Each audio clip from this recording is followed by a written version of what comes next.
เสียงให้วอหน่อยนะ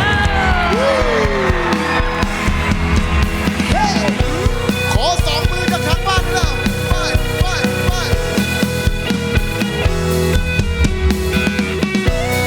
ยิ้มให้กับฉันหน่อยแค่เห็นเล็กน้อยก็คอยรักได้โปรดอย่าโกรธฉันขนาดนั้นอีกนานคงขาดใจและไม่ใช่ไม่ไว้ใจใจฉันร้อนหากใครมองหน้า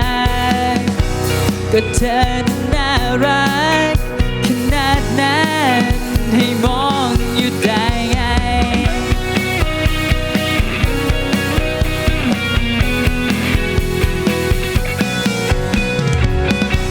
ช่วยเอียงมาหาหน่อยฉันคงขอ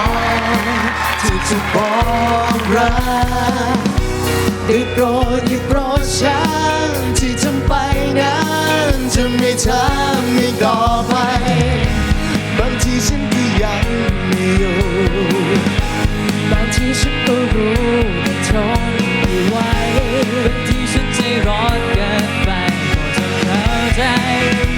ที่เป็นไปนะเป็นไปด้วยรักแต่อาจจะขี้หึงเกินไปใจถึงใจมีแต่เธอคนเดียวรักเธอคนเดียวไม่ยอมให้ใครมาเปลี่ยนไปเป็นไปด้วยรักแต่อาจจะขี้หึงเกินไป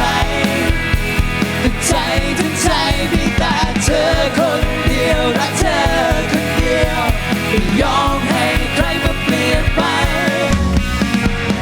อยากให้เธอได้รู้เฝ้าดูและเข้าใจก่อนหากเธอทำใจฉันสักครั้งเธอจะรู้สึกหึงและห่วงใย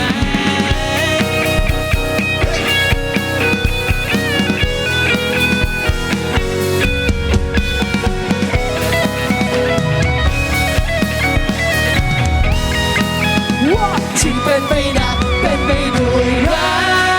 กแต่อาจจะขี้หึงเกินไป